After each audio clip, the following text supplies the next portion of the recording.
three assumptions of the Christian faith. Why is it not a quadlemma? Why is it not a quintilemma? A quadlemma could say God is also all-wise. Does not the wisdom of God bring in a completely different component to the paradigmatic problem? And God, the fifth one, God lives in eternity. Does not time play a factor here in understanding pain and suffering? If you take a child, just about a year old, and you take that child to the doctor and he's about to get jabbed with big needles, my mother is all loving. My mother has the power to either take me into this building or take me out of this building. Why on earth has she taken me into the building where this man is going to jab and hurt me?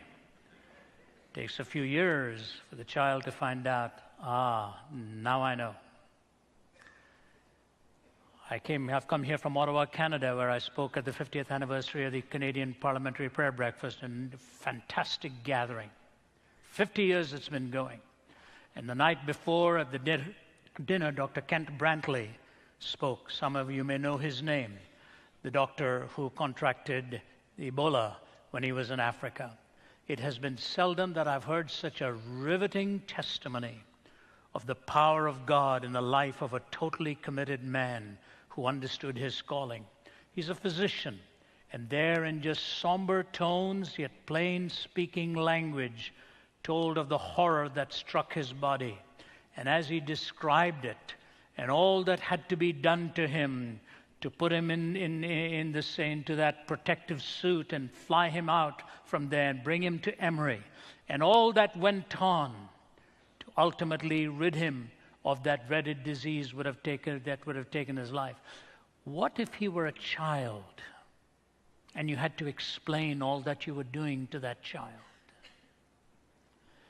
Time becomes a component. Understanding becomes a component. To say there's a trilemma is actually trivializing the problem. It is much more complex than just three propositions from the Christian faith.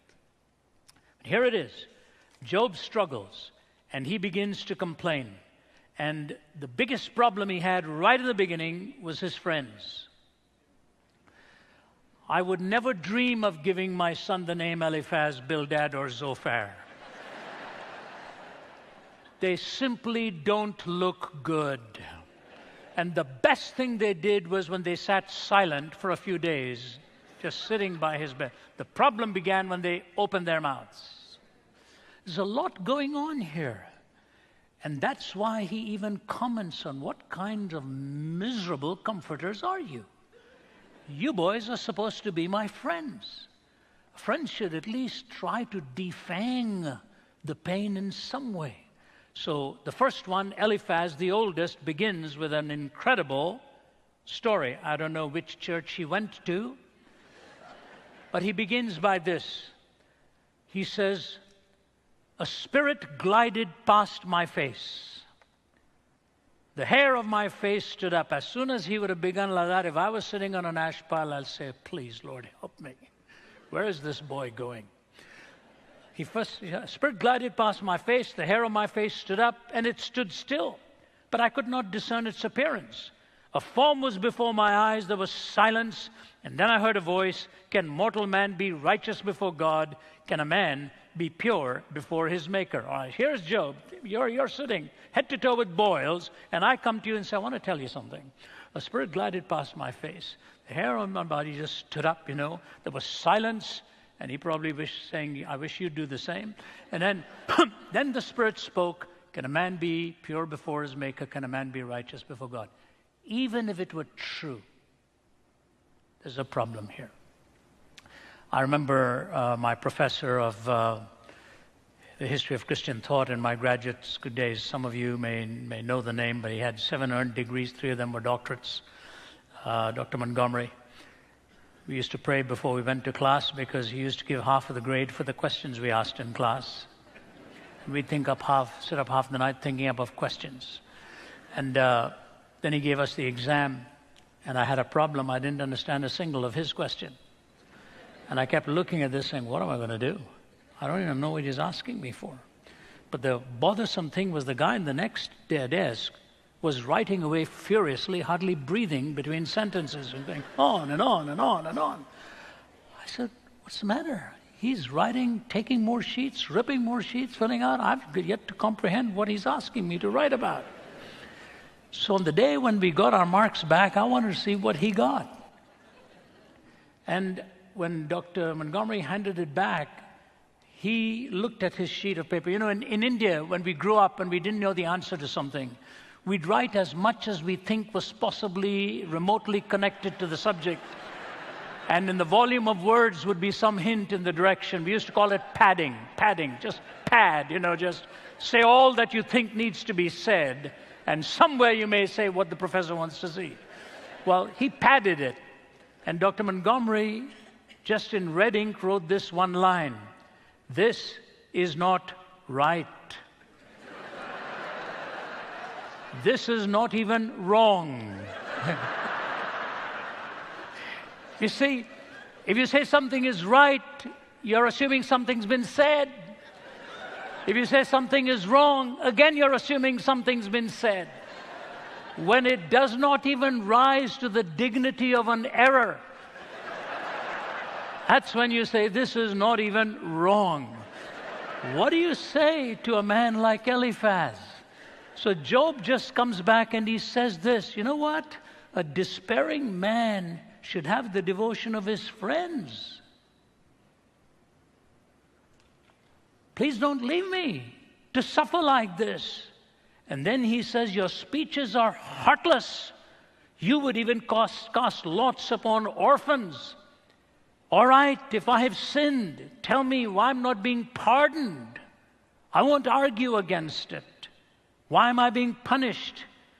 Then he comes out with this line: teach me, and I will hold my peace. Lead me to understand. So Eliphaz is done with his speech. And then comes Bildad. He's a little more cruel. He calls Job a windbag. And then he says, inquire, I pray thee, of the former age, and apply myself to that which the fathers have searched out. They shall utter words out of the past. Again, it's good counsel, but it's simply not getting to where Job's at. Inquire of the past. Augustine has written on these issues. Luther has written on these issues. So many great thinkers have written on these issues. Inquire of them what it is they really said. Yes, it helps. One of my professors at Trinity was a man by the name of Feinberg, Dr. Feinberg. His master's thesis, his doctoral dissertation was on the problem of evil and the problem of pain. I quoted him in my book. I had no idea what he, following all of that, went through with his family as his wife contracted a most dreaded disease in which gradually you lose all capacity. And then to their horror, they find out that it is passed on from generation to generation. And he became terrified about what his children would face. And Dr. Feinberg said, with all of my reading and all of my knowledge and all of my breadth of understanding, when this news came to me, I was floored. I didn't know where to go with it. And that's the reality. You understand that. I understand that. I've been through some of it myself, and every time it happens, I say, this is hard, Lord. I don't know how I'm going to climb this hill. You understand what's going on? I don't. And so, as Bildad says, inquire of the former age, Job's response is this: look, is his power arbitrary? Does he really, at whim, inflict this stuff? He says, I don't doubt God's existence. I'm just wondering about his purpose. And then he says, how can I be just before God? He says, why doesn't he just leave me alone? Not bother with me. Why this? And then he comes out with this: is there an umpire between God and me? Somebody who can plead my cause before him. And so Eliphaz's speech ends with Job asking for understanding. Now he's coming a little more to a point. He says, I want to know if there's somebody who can stand before God on my behalf and plead my case. Now comes Zophar, the youngest, and he's the rudest. And he goes on to say, you know what, Job? We've really got a problem. It is easier for a donkey to learn wisdom than for us to teach you, an idiot. How do we teach you? How are we going to get through to you? And then he says, don't you understand, Job? Your ways are not God's ways. His ways are not yours. Again, it's true. We know that. God's ways are not our ways. Job is just trying to wrestle with purpose, trying to wrestle with representation. And now he comes to a series of questions and he says this, talk to me, God. What have I done? Is there a clue? And then he comes with this statement to his friends, when you boys die, wisdom is going to die with you. You see what's happened?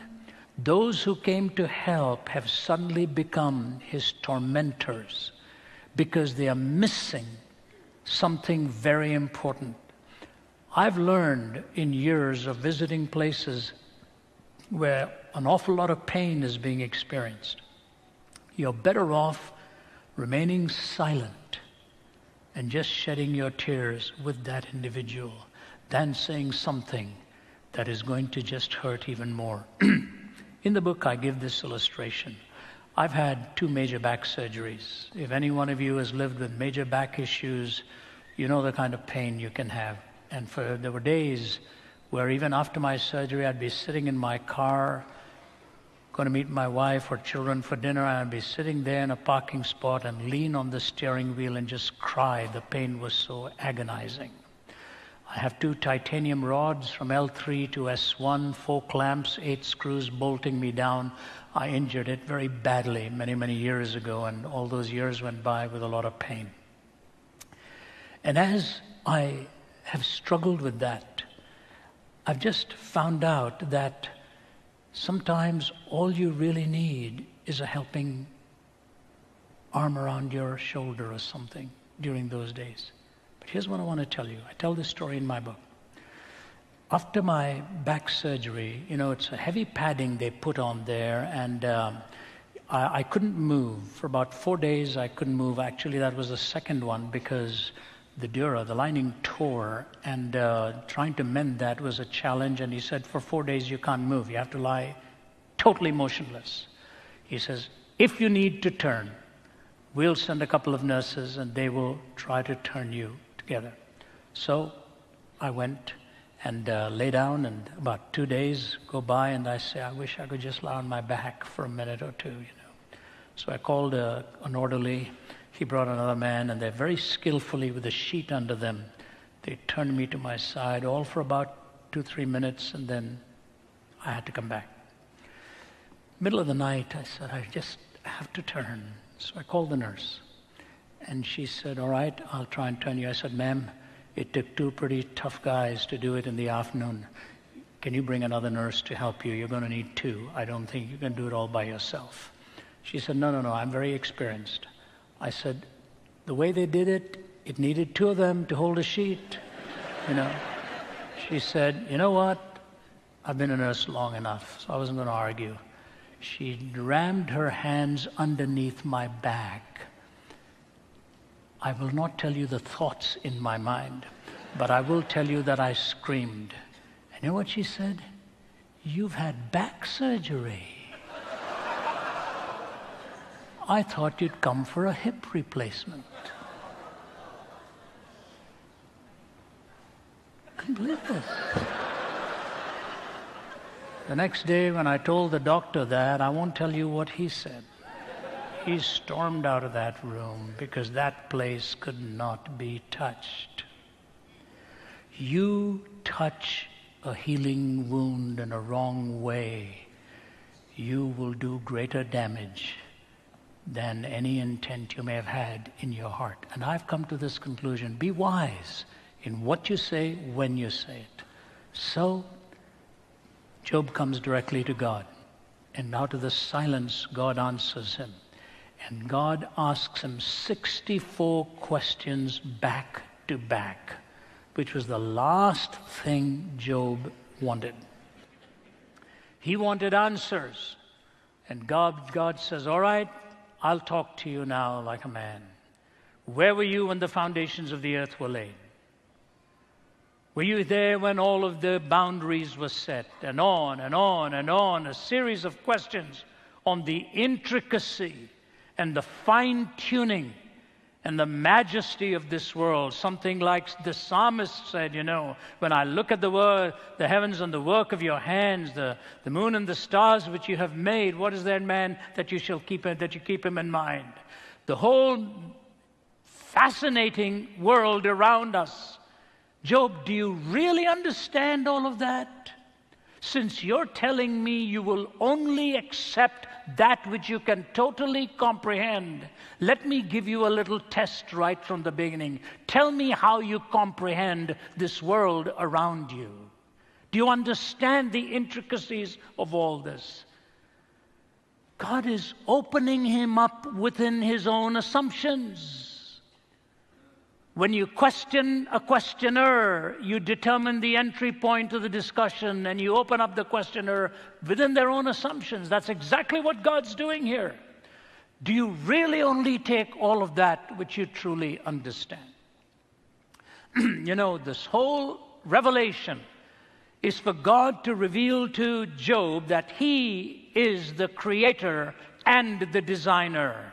He is the creator and the designer. Now, I understand that in our sophistication with a scientific single vision that we want to give to this world, those are two concepts that are not very popular in the scientific world.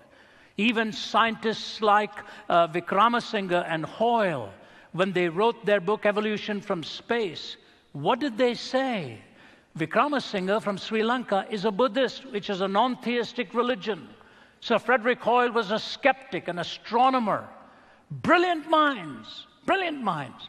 They go on to say the mathematical impossibility of just the protein formation is so astronomical that Hoyle says it boils down, and Vikramasinghe, a mathematician, says it is so preposterous given the time to think that all this can come together just in the protein formation, that he would consider it impossible to explain evolution in an earth-bound theory. He's not dispensing with evolution. That's not what he's saying. He said in an earth-bound theory, there has to be something transcendent from here. That's when he posited the panspermian theory, that spores from another planet were brought to seed the earth. Hoyle didn't want to buy that at that time, but Hoyle also accepted it. Francis Crick has accepted it, that spores from another planet. This is the Nobel laureate. He says maybe in a spaceship or whatever. I don't even want to go in that direction. I just want to say to you, we make a mistake when we misposition the idea of evolution as if evolution is pitting itself against creation. It may, and it may not. Evolution to me is a theory of processes. I'm now talking about beginnings. Beginnings. My professor of quantum, John Polkinghorne, at Cambridge University, the dean of Queen's College, Cambridge. Polkinghorne's a latecomer to Christ. In his book, One World, he talks about all the precision required and the contingencies for the early picoseconds of the universe. Here's what he says with just one of them. He said, if you take the expansion and contraction rate, this is one of the issues that Hawking wrestles with too. But if you take the early picoseconds of the expansion and contraction rate of the universe, he says the exactitude demanded was so perfect and the margin of error so small that one slight number off and the universe would have collapsed. He said the exactitude demanded would be like taking aim at a 1 square inch object at the other end of the known universe, 20 billion light years away, and hitting it bullseye. The RZIM Church Leaders Conference is going to address the most timely challenges Christianity is facing.